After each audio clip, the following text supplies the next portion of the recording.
All right, another Sunday live. Well, as the title says, uh, thinking about taking a break like I did last year from doing Sunday lives. It was kind of rough for me to get here on time today. Had things going, my hours are kind of changing. I'm not getting up as early in the morning anymore. Morning, Tim. And I believe, how's it going? Circumstances and I believe I may even make an attempt to go back into the flea market circuit.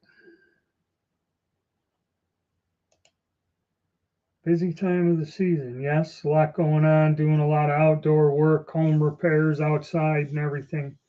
Um, Also, the weather's nice enough. I can do more reloading out in the garage because when the weather's nasty, uh, I can't I can't do anything. And Sundays, like I said, if I get back into the flea market circuit, I don't know how that'll work out. I've been out of it for a while. But I did used to go to it pretty often, years ago. It wasn't a bad place to, get rid of just odds and ends. And I got a lot of accumulated stuff I'd like to get rid of. And online is tough because shipping, postage rates are gone up. Sending anything in the mail is way more expensive. And as far as eBay is concerned, forget about that. They clip you 30%. So I ain't selling nothing on eBay. The gun broker ain't too bad, but when you only accept checks and money orders, you don't get a lot of sales because people believe you're trying to scam them. Okay. So it's rough to delete odds and ends. And of course, YouTube won't let me sell anything related to guns, be it accessories, whatever, slings, clips. Uh, so that's how I used to. I used to be able, morning, Peter. I used to be able to do it, but now it looks like I got to get some things here in order. I got to put more work on, and the only time I can do some of this is on the weekends. Yeah, unfortunately, it's not something I can do during the week. So my weekends are going to become busy, and about this time of the day, actually, that's where I should be out at the flea market. But so yeah, it's trying to get as much content out. Got to try to get out to the range more often, and with the price of gasoline, that is a drain on. Aren't you retired? Yes, but unfortunately, I do not have a vast sum of money to where I don't have to worry about anything. Okay. And in all honesty, if things keep going with inflation and stuff the way it is, I'm going to have to liquidate a lot of my personal possessions and that just to keep my house. Okay. Taxes go up, insurance is going up. And once the American taxpayers start becoming the insurers of international shipping, you're going to see it skyrocket even more along with inflation. So, yeah, there are a lot of people, they're on the verge, working people going bankrupt. The economy is not going to be good. So, I'm preparing now, okay, instead of waiting until I start getting notices in the mail. Yeah, that sucks. Life sucks in general. That's just the way things go. At least I ain't living in a war zone.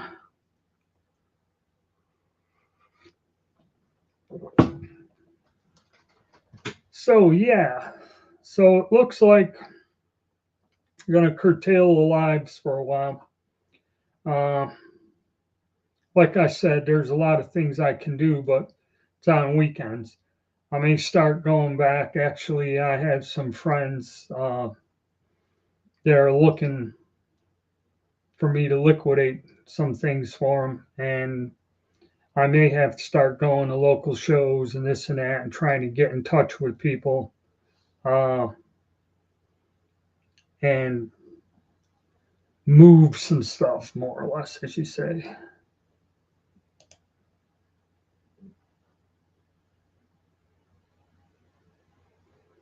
Yeah, that's true. Okay, that's true. I have to open up connections to sell odds and ends again. Okay, that's how it works.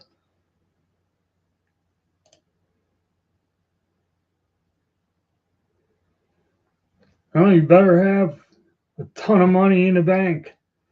I mean, a lot, because the way the crooked investment things is your 401k, they don't let you accumulate nothing.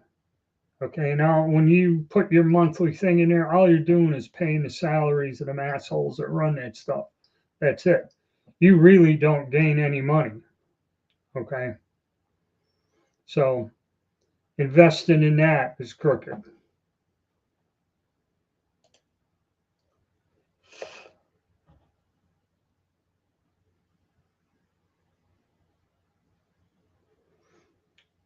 Gun broker so much doesn't take a lot. Go there and look at the fees. Their fees are less.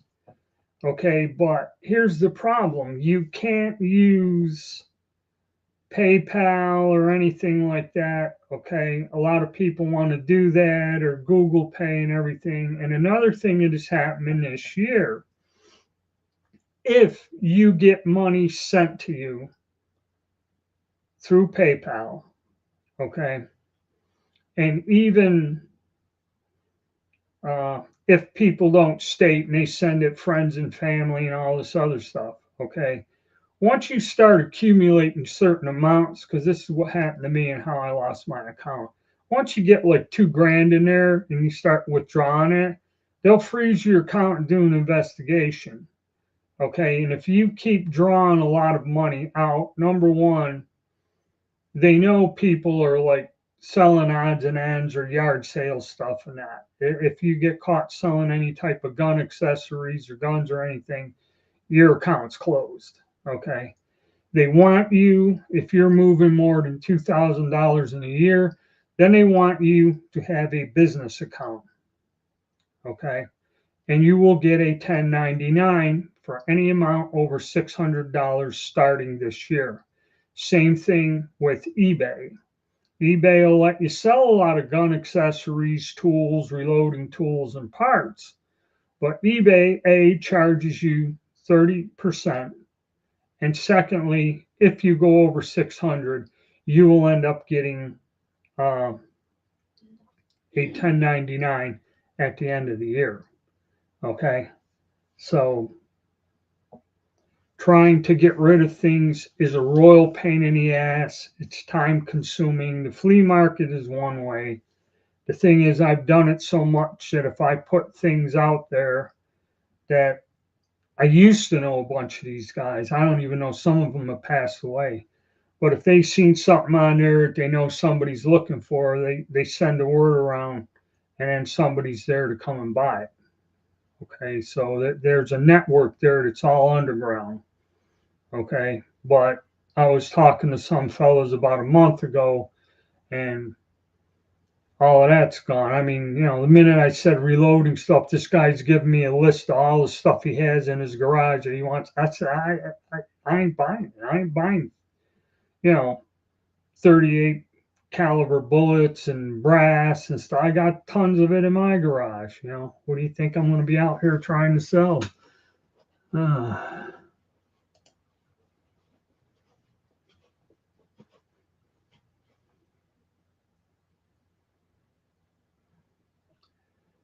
Increase the rent.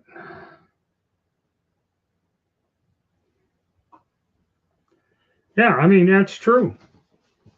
My taxes, because I live in Deliverance County down here in North Carolina, my taxes were low, but they ended up putting a battery plant in there.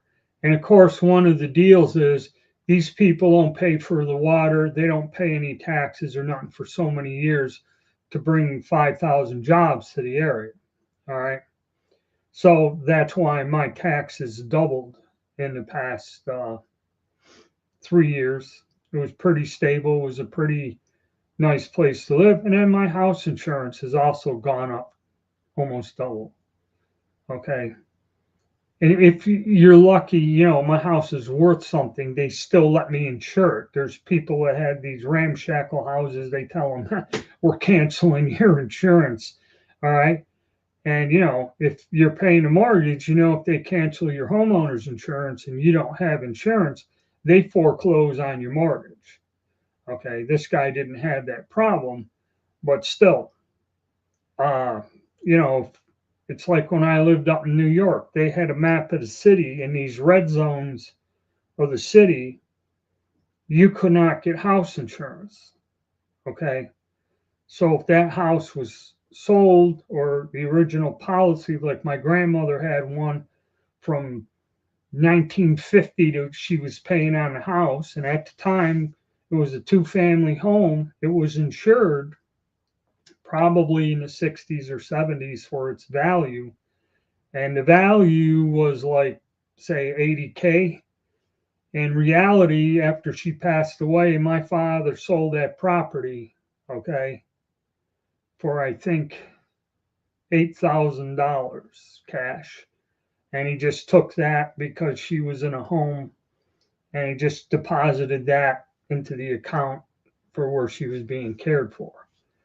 But they tried canceling her insurance and everything for years, okay, because the house was in an area worthless, and it was a very old house. And if it happened to catch on fire and that policy was still active, that's where you make out. And they tried canceling her insurance and doing everything, but they couldn't. Okay. Lose the checks in the mail, you know. So they said you didn't pay, so they can cancel the policy and stuff. So yeah, we lived through that before.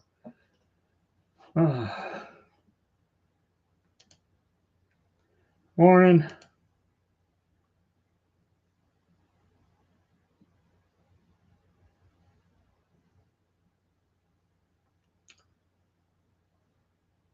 I don't have the capital to start doing it. I know people that do and do day trading. I ain't got time for that. I know what I know, and fooling with the stock market ain't one of them. Because they also, if you look at Zealy, Vimo, and everything else, they're all doing it. If you start getting more than $600 cumulative sent to these, and also Zealy and Vimo is also where the big con artists are. You don't want to send no money through them because that's where them fake websites, they won't take a credit card. They only take that. So I don't even fool with it. But they will also, you go and investigate it, they will also issue you a 1099.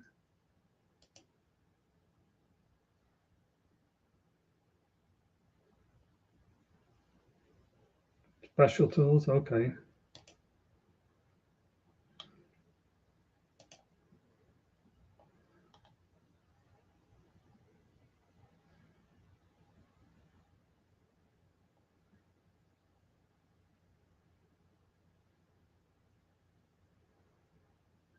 $91 hex.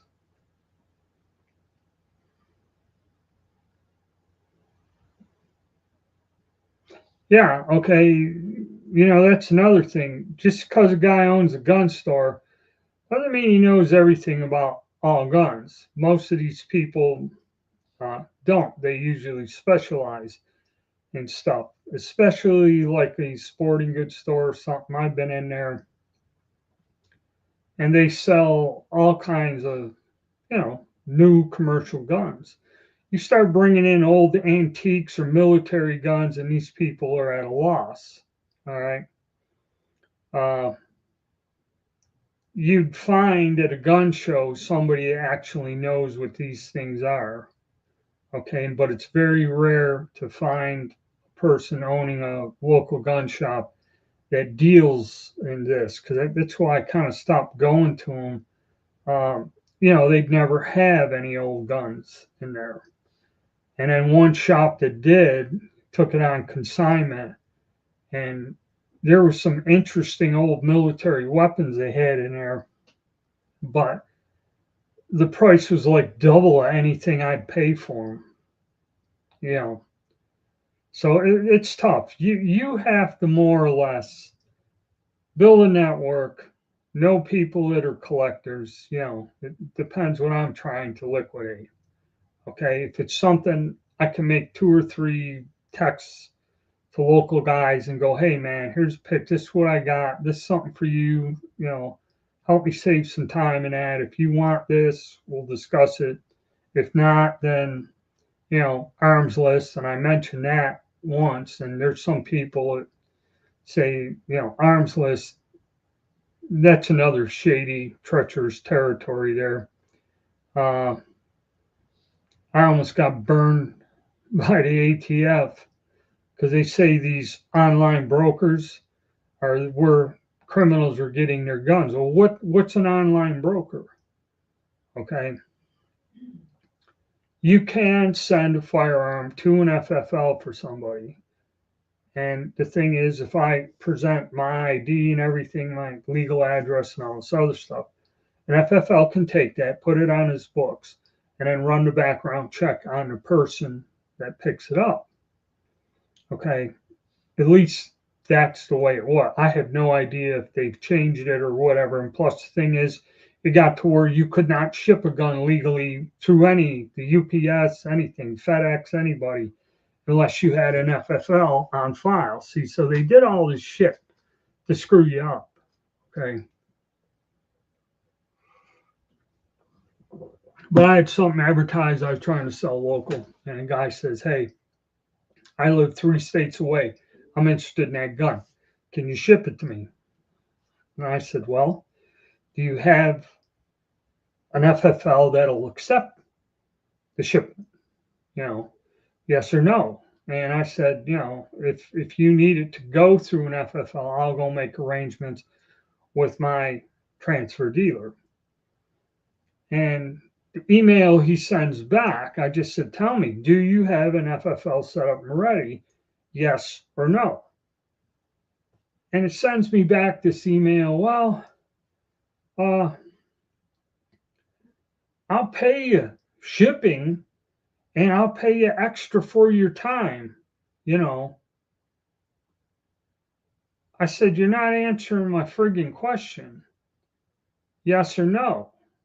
Okay, so I'm figuring, okay, I'll explain to you what you need to do, and I will go make arrangements with my local FFL here. And I went and discussed it with him. He told me what to do, and all that other stuff. And I said, okay. So I sent him an email back. I said, email me a copy of the FFL. And once my dealer gets it, he will get everything set, put it on his books. Okay, once we're confirmed, because if he puts it on his books and you back out of the deal, I still got to pay him to get it off his books. Okay, I got to pay him a transfer fee. I said, get on the phone with me, we'll make the arrangements, and I can ship it that way. Nothing. So the moral of the story is that reply email, I will pay you more money.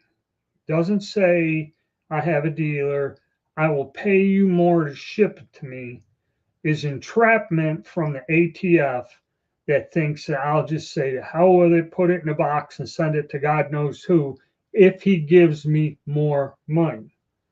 Okay. The minute someone starts offering you more money than what you're asking, don't negotiate like a normal deal of selling anything, a car or a boat or something. it's entrapment. They're trying to get you to do something illegal. And that's what this email was. Okay. People try to convince you by offering you a large sum of money to violate the rules. So you got to be careful. That's why trying to sell anything is a royal pain in the ass. Okay. Even a Mosin Nagant.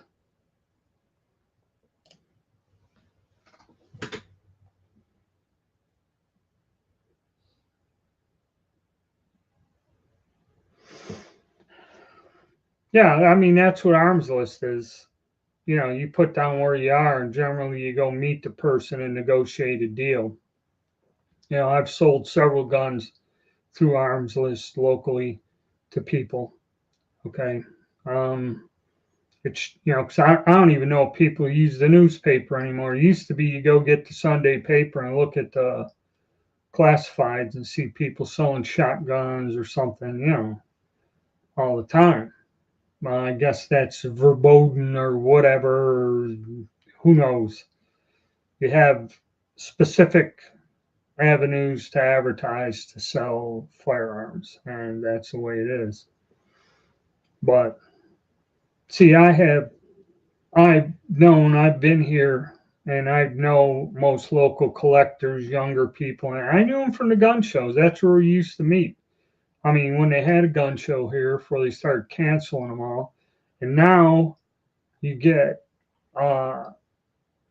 some of these shows, that small one, there's a lot of people don't go there because it's the same people with overpriced crap, and it's small. It's a very small venue. I actually went, that one gun show I covered was pretty nice. It was a guy that does it. He's not one of the normal promoters. The show was pretty low key, but there was nobody there.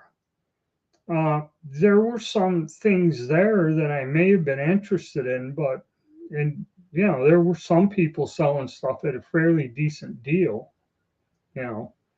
More of a modern guns, not the old guns.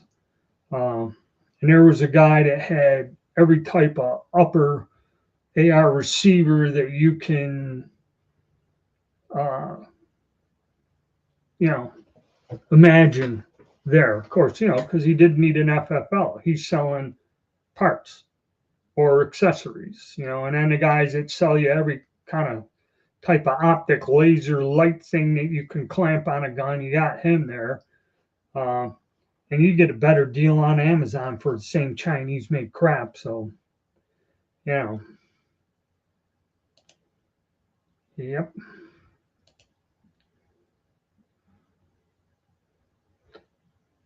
I think they still have them here. I'm not quite sure. The neighbor used to get them. He's 80, but then I seen he's not. So I don't even know if they issue a newspaper anymore. Victor, good to hear from you again. Yeah, so, and if we do, well, we are in a recession, but if we do end up going into some sort of a depression, things are going to get very unusual. And it's kind of not looking good. They're cutting funding for just about everything. They've raised, my health insurance has changed, and the cost for just everything, including prescriptions and that, has gone up drastically. I have to go to my doctor and discuss this with him because I can't afford to pay for his bullshit medication he's giving me that I don't know what the hell it's doing one way or the other.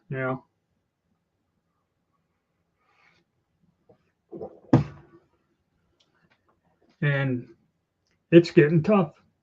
So yeah, my time, I have to start doing some things, and it's going to have to be done on the weekends. Gun shows, traveling to gun shows.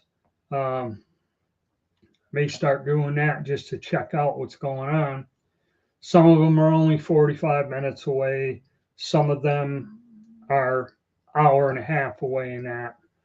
And I'd have to just check the local ones first, see what the hell's going on. And I think they're dying out because truthfully, no one has money.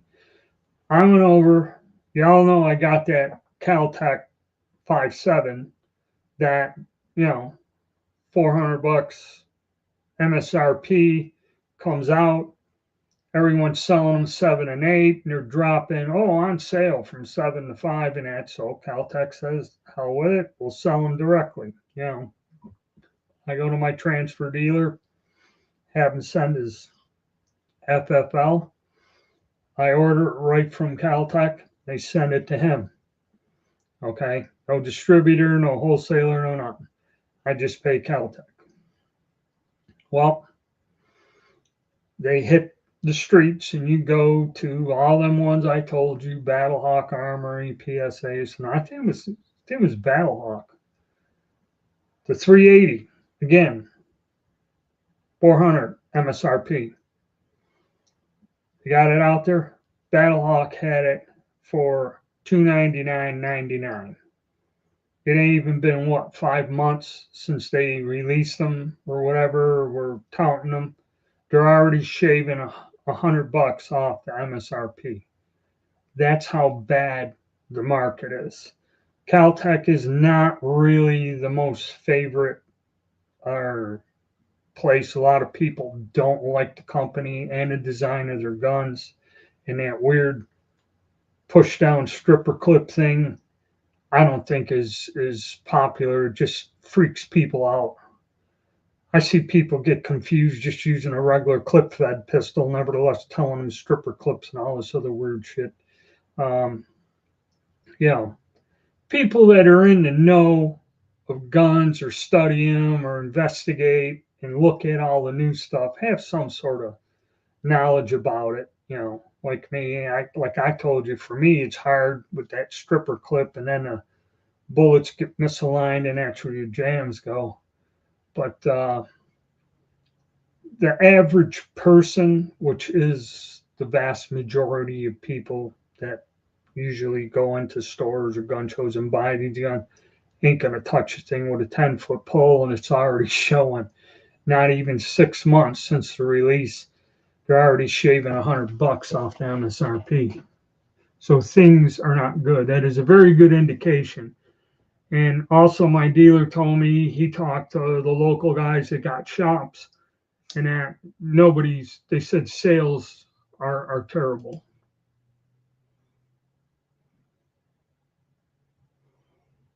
Yeah, marketplace, whatever. There's several things.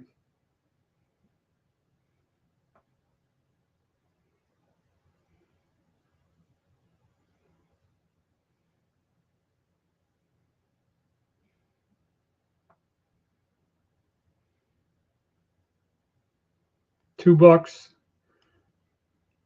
Well, I think we can use. It's difficult. We're not selling nothing here. The AI, when it sees you mentioning money, if you're talking about, well, I got this brand of pen from this company and it's a great deal and I got it for X amount of money, that's what the hell these assholes, and I guess the AI decides that you're trying to sell shit. Haven't bought anything in years. Oh, okay.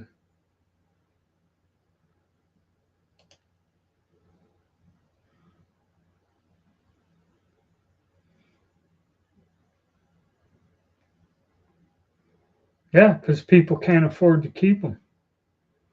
I think one house went up here, and a lot of people can't pay the rent. There's something on one side road leaving, it's not in my development, but I guess they're all rental properties. They're either double wides or trailers, because I do live out in the hinterlands. And there was a big for sale or for rent sign in the front yard. And there's a woman that works at one of the local establishments that I frequent, that she's in a huff that she's got to clear out of her apartment or home or whatever the hell she's renting. And doesn't know what to do with all this furniture and this, and then probably going to have to move in with her parents or something. And, you know, caught in a squeeze.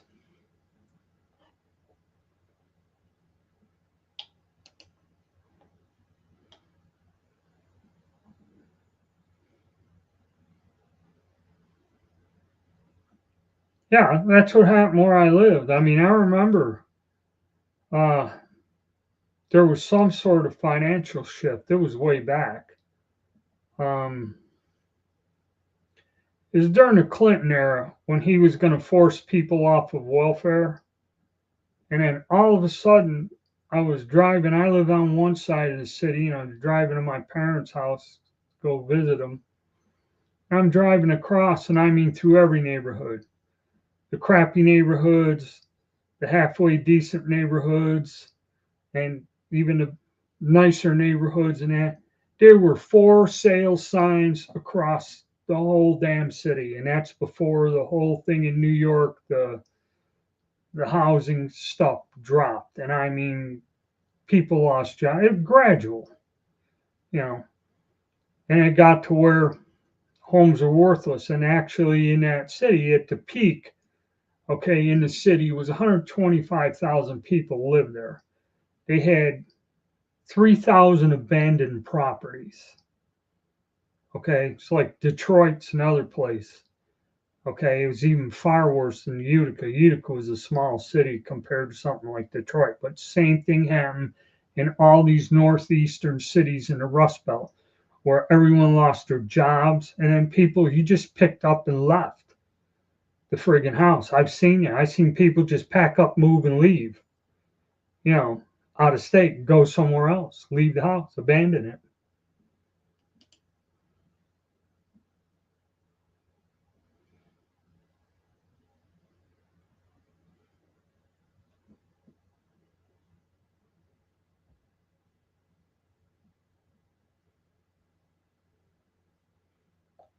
Yeah, that's why I kind of stay away, rivet it, pull the rivets out, get another plate, replace the stock maybe.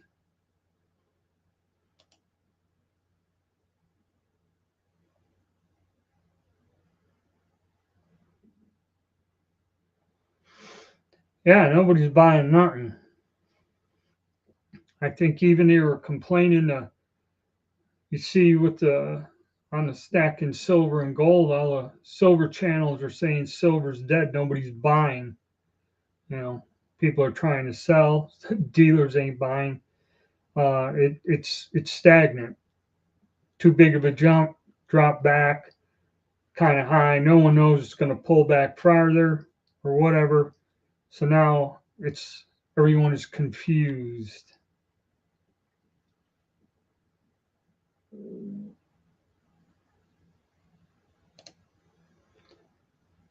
With the Lyman 266468.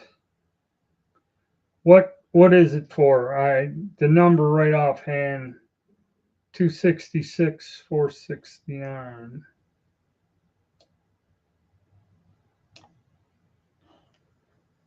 Let's look.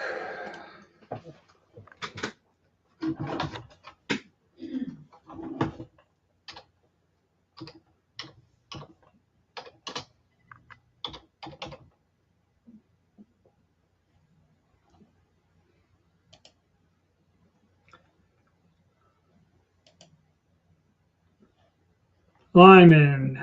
Okay. That's a lover in style 6.5, I believe. 266, quite 268. Used for the Carcano. I bought a bunch of them bullets that were sized for the Carcano. I bought like 100 of them in a little pack before I thought about getting a mold, and they're still sitting on my loading bench somewhere. I use that one from NOE bullet molds, and that thing's fantastic uh, for the Carcano. But $30 ain't bad. They're like what, $80, $90 now? A damn Lyman bullet mold. but they should be good. People like that design. It's an older design. Lovren, I think, is the name.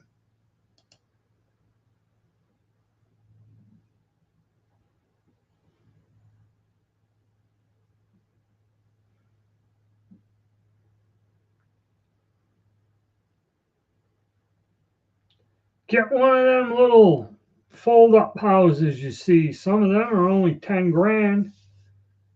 You got a sink, a kitchen, a toilet, and a garden hose to shower in, and a bedroom. It's all recyclable plastic or something. You know, that's what you got to do. That's the future.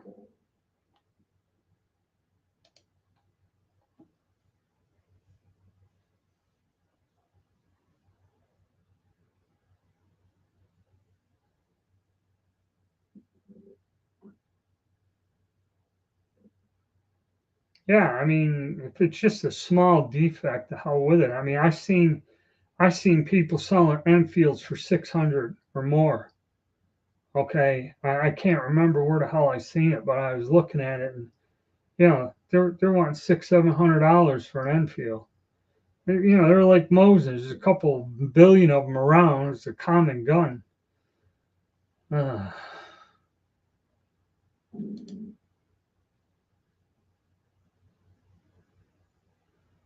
yeah, FTRs. That's another rip off.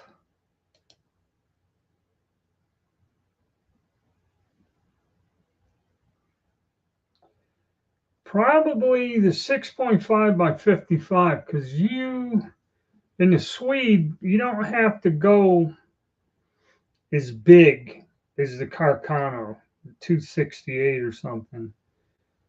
For I think it's 260,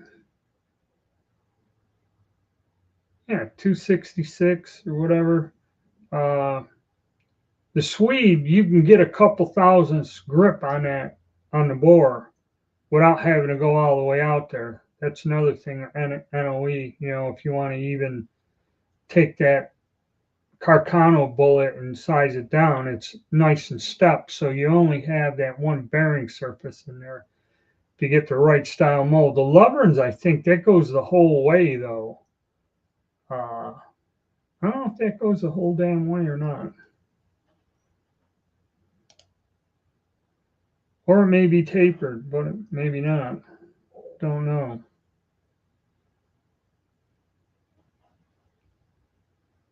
Well, that is a huge ass cart groove. Yeah. Hmm. Yeah, it goes to show you the last time I bought a bullet mold.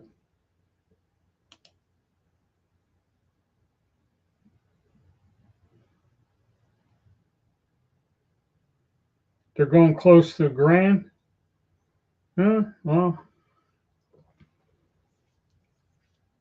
last I seen was 7.8, but yeah, I may have one or two I'd like to get rid of. Hmm. They're a nice gun. They actually are. They're not like a standard military Mauser or something, but they're a kick-ass weapon.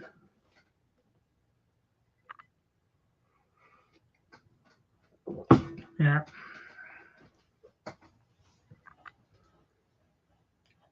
Yep. Times are tough all over.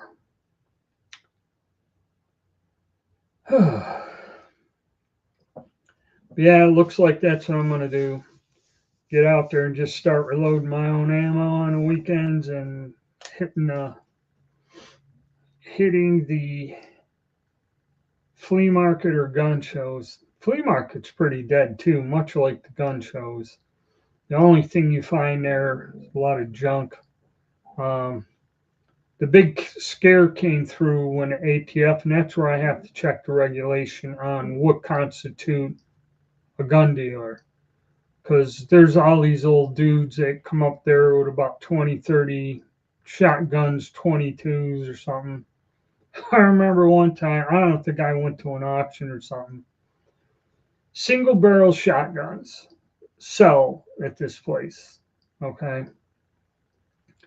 I mean, this guy come up in his SUV and he had them stacked up in the back. He had to have 60 single barrel shotguns.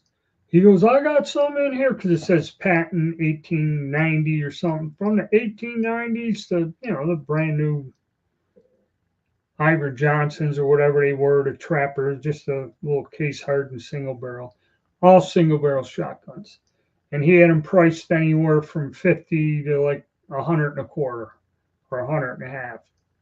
And I mean, they swarmed that table and people were picking them things up left and right, 60, $80, whatever the hell, and just going crazy. I mean, some of them, they were farm guns. They're rusted and screwed up, you know, but they sold. They sold.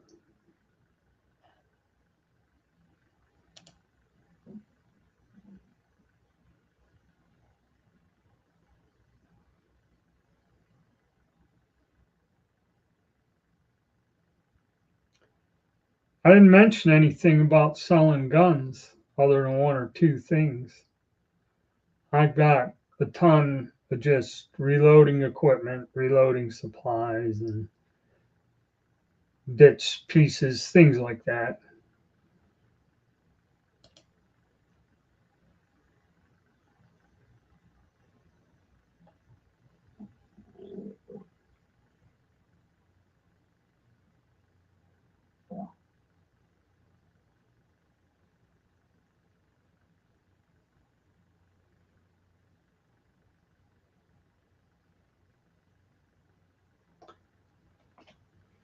There's all the forums have sales, and I forget. I think gun boards. I posted some things on gun boards, but they were all antiques.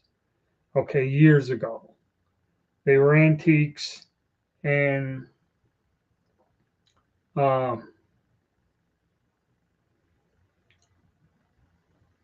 didn't really get any hits. See, a lot of these people are looking for either deals or bargains or whatever. And the problem is, like this last comment here, okay, for a long time, you should be able to move if you're realistic about the price. Okay. What's realistic? Okay. There are guns that I see that sell for $400 or $500 that if you put the same thing out on a table, nobody would pay you more than $100 for. So is that a realistic price? Okay. What you got to do is find a buyer that'll pay you $350 for the gun. That's the deal. That's the thing. And where I lived, selling any type of military or antique gun, forget it.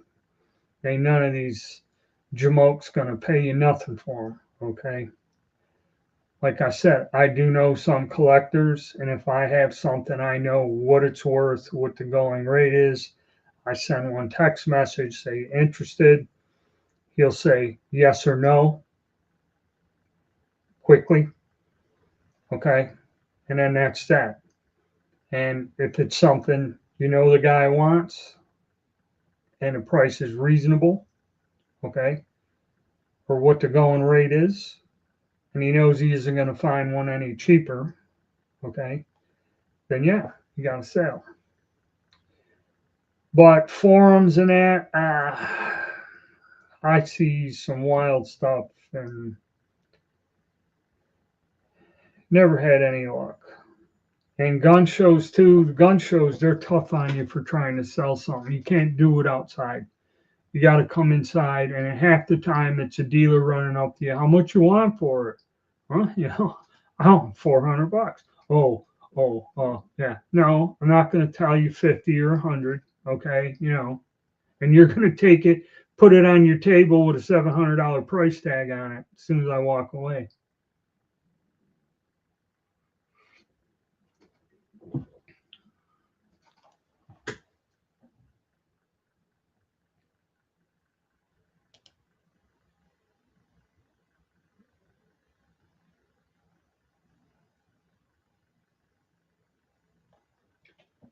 The only thing I got that Argentine rifle. I got that for 200 beans, and that's a beautiful gun. Okay. I mean, they had it at like 500. They started in the bidding down, down, down, down. They kept dropping in a whole room full of people. Then they go $100, and 7 people raised their hand. Okay. And then the woman standing there dumbfounded. And she didn't know what to do. And I said, look, 200, 200, held my card up. That's the bid. Just skip right over. I will pay you $200. And it confused the hell out of them because they're not used to this. And she looks around, and then the owner said, the bid is 2. She goes, okay, the bid is 2. At 225, 225. Okay, sold a number so and so. All right, end of story. You know, if I was gonna try to liquidate that gun, I'd want about 450 for it. Okay, simple as that. You might say, well, that is unreasonable and the gun's not worth it. Go find one like it. Okay, in the condition it's in. So that's just the way it goes.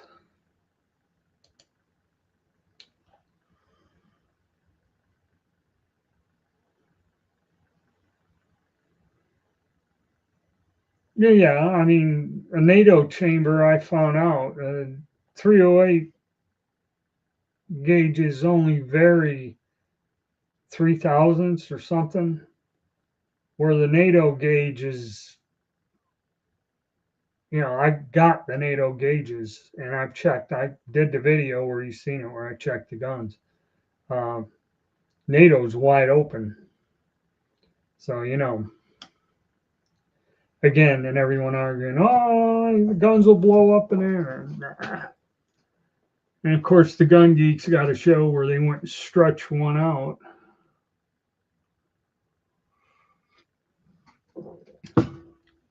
But I don't know, because I have an FR7 and I shoot it. I paid a little more for it and screwing around trying to buy one from whatever the hell it was in Tennessee there. What was that place? It's the one where you order something, you wait 6 months for them to send it to you.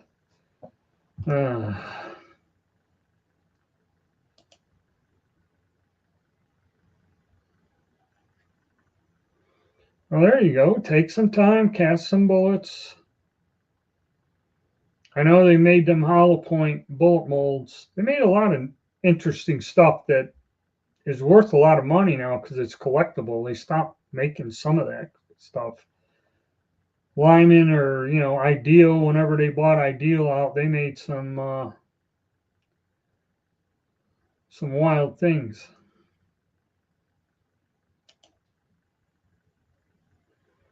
Just got to get the pour down. That's all. You might have to adjust your spout, slow it a little bit so it don't splash down in and give you air pockets. That's where you get your skill, man. It's kind of like them Lyman 4570 for the 450 grain, where you get that little projected cone in there in the base. The guy said, what you got to do is when you start pouring, you kind of do a little circular wiggle to swirl it around a little, and it gets the air pockets out. You don't get them giant air pockets in the bottom. There's all kinds of little tricks.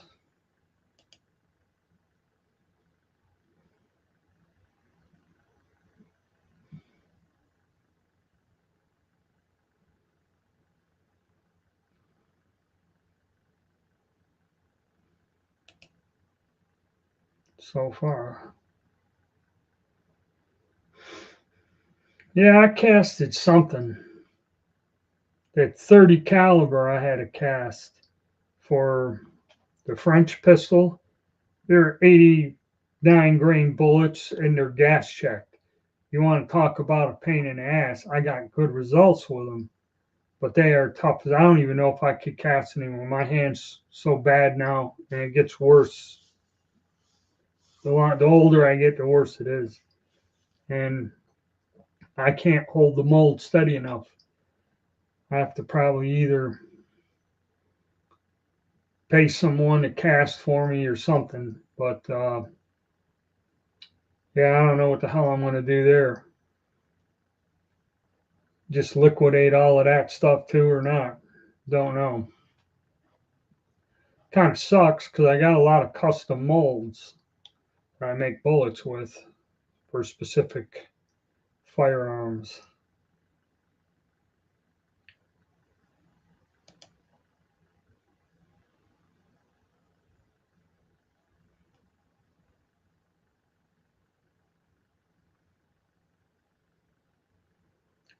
Is there a time where Spanish guns go from avoid this junk to okay to buy? What are you basically talking about in terms of Spanish guns?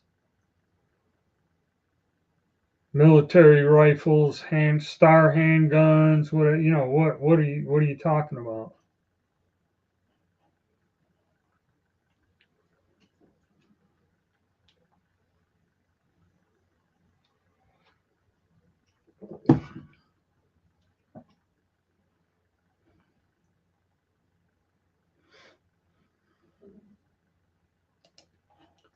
Military rifles. Okay.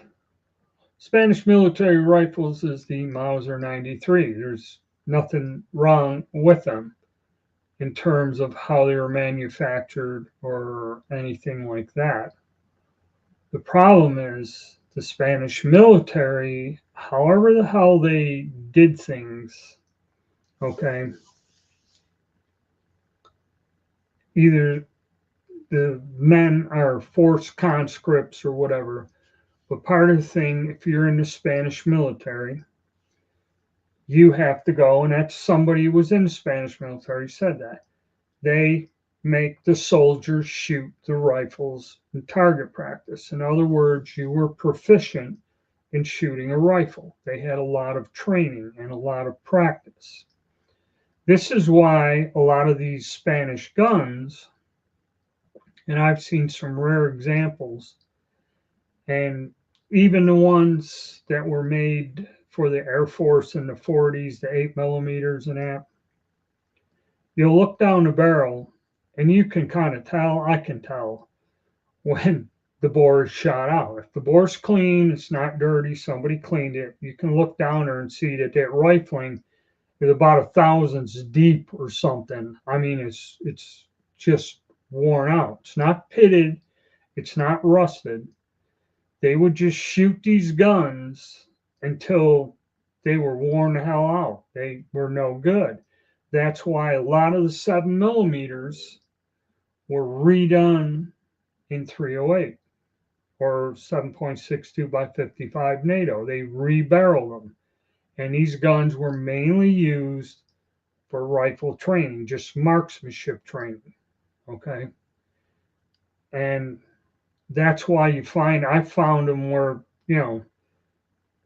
1901 carbine or something. I mean, I was working on it for somebody. I was taking to sell it, and I took it out and fired it. And I mean, it's like keyholing at 50 yards in that because the bore is just worn out. Or I remember Gander Mountain got a bunch of carbines in that somebody fired corrosive ammo. It looked like the inside of an unclean barbecue grill inside there. Okay, they're just a lot of the guns that recently came in the past few years and ones that came in years ago.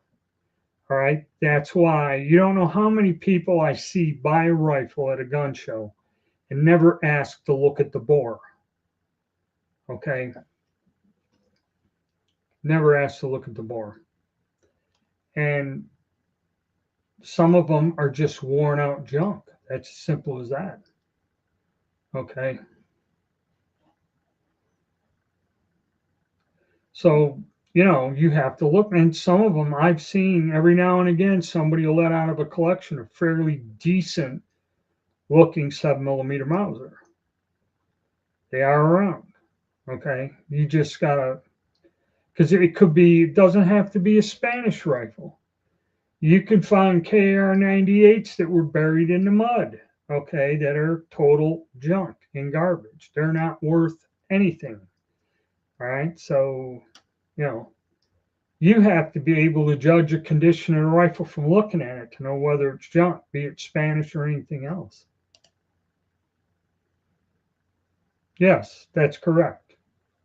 FR8s were built on an action for an 8mm Mauser. FR7s are built on the 93 action. That's the only difference. And I've seen a lot of old 7mm that were converted. Okay. A lot of people say it can't handle it, it'll stretch the receiver and this. And then why the hell did they do it? It's such a level because they converted a lot of the 93s into 308s.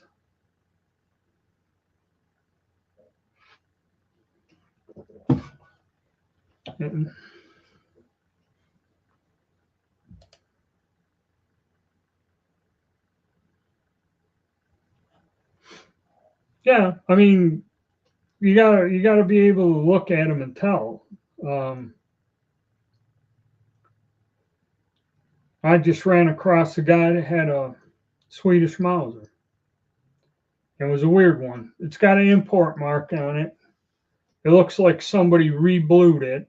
It's a mismatched floor plate and mismatched cocking knob on the bolt. So it was probably a gun that came in with some parts missing and was totally worn, because some of them were worn bad. And somebody re-blued it, had a nice stock on there, refinished. Then, of course, this dimwit got it and laid it somewhere on the floor or in the closet or the attic. Now it's got huge spots of pitting on the outside where it was touching something damp. What's it worth? Oh, boy. Has to pay a court fine.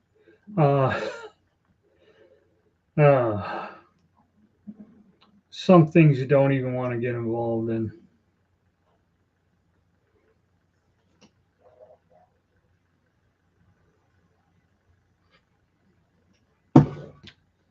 But yeah. Well, I got to get going. I got several things I got to start working on today.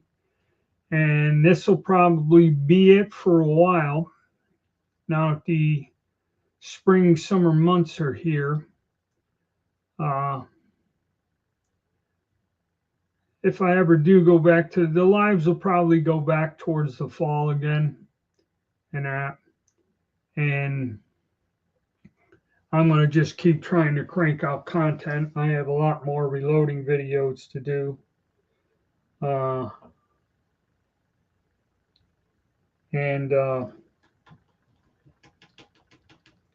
Clear out some of that. And basically what I'm going to do with a lot of my reloading stuff, just reload ammo for myself and expend it.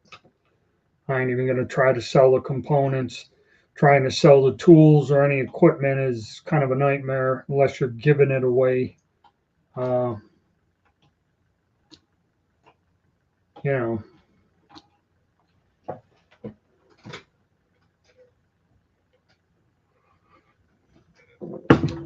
other things to do. I'll post something if the weekend shot or I'm going to be around do another one. I'll post something during a week of live and say, hey man, Sunday tune in and add if I get time. But for now, I'm going to take a break from it all. All right, guys. Thanks for showing up and stay tuned.